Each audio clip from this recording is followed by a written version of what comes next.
اللہ خالق کائنات نے قرآن مجید میں ارشاد فرمایا انما یعمر مساجد اللہ من آمن باللہ والیوم الآخر واقام الصلاة وآت الزکاة۔ بے شک اللہ تبارک و تعالیٰ کی مسجدوں کو وہی آباد کرتے ہیں جو اللہ تبارک و تعالیٰ اور آخرت کے دن پر ایمان لاتے ہیں اور نماز قائم کرتے ہیں اور زکوٰۃ ادا کرتے ہیں۔ اس آیت کریمہ میں یہ بیان کیا گیا ہے کہ مسجدوں کو آباد کرنے کے مستحق مؤمنین ہیں، اور مسجدوں کو آباد کرنے میں یہ امور داخل ہیں: جھاڑو دینا، صفائی کرنا، مسجد میں روشنی کرنا، اور مسجد میں دنیاوی باتوں اور ان چیزوں کو نہ بیان کرنا جن کے لیے مسجدیں نہیں بنائی گئی۔ مسجدیں بالخصوص اللہ تبارک و تعالیٰ کی عبادت کرنے اور اللہ تبارک و تعالیٰ کا ذکر کرنے کے لیے بنائی گئی ہیں۔ نبی کریم صلی اللہ تعالی علیہ وسلم نے ارشاد فرمایا جب تم کسی شخص کو دیکھو کہ وہ اپنی گم شدہ چیز مسجد میں تلاش کر رہا ہے تو تم کہو خدا کرے تجھے تیری چیز نہ ملے، کیونکہ مسجدیں ان کاموں کے لیے نہیں بنائی گئی۔ سامعین حضرات، مسجد کی فضیلت کو بیان کرنے کے لیے بات کافی ہے کہ اللہ خالق کائنات، مسجد کی فضیلت کو بیان کرنے کے لیے یہ بات کافی ہے کہ مسجدوں کو اللہ تبارک و تعالیٰ کا گھر کہا گیا ہے، جبکہ اللہ تبارک و تعالیٰ جگہ و مکان سے پاک ہے۔ نبی کریم صلی اللہ تعالی علیہ وسلم نے ارشاد فرمایا بے شک زمین پر مسجدیں اللہ تبارک و تعالیٰ کے گھر ہیں،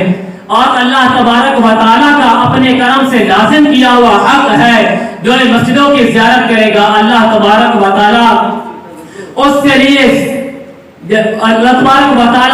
لیے جنت میں اکرام کرے گا۔ حضرات فی وقار، مسلمان کے لیے مسجد کے ساتھ تعلق و محبت رکھنا، بالخصوص نماز پنجگانہ مسجد میں ادا کرنا اس قدر اہم ہے۔ اس کا اندازہ اس حدیث کریمہ سے لگایا جا سکتا ہے۔ نبی کریم صلی اللہ تعالی علیہ وسلم نے ارشاد فرمایا جو شخص مسجد کے ساتھ الفت رکھتا ہے اللہ تبارک و تعالیٰ اس سے محبت رکھتا ہے۔ نبی کریم صلی اللہ تعالی علیہ وسلم نے ارشاد فرمایا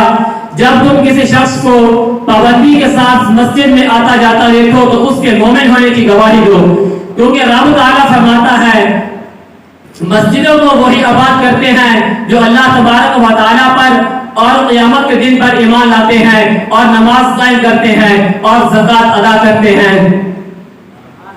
حضرات نے وقات حضرت ابو ہریرہ رضی اللہ تعالی عنہ بیان کرتے ہیں کہ نبی کریم صلی اللہ تعالی علیہ وسلم نے ارشاد فرمایا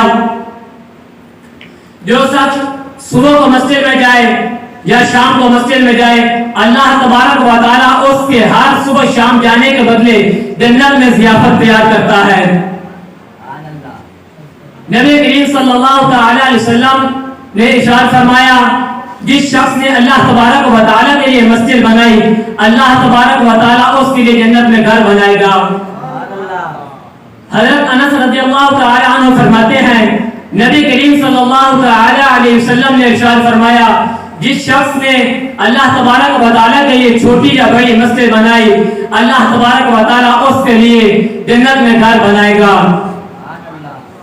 دعا ہے کہ اللہ رب العزت ہم سب کو مسجد کے ساتھ محبت اور نماز پنجگانہ مسجد میں ادا کرنے اور مسجد کی تعمیرات میں حصہ لینے کی توفیق نصیب فرمائے۔ آمین۔ وما علینا الا البلاغ المبین۔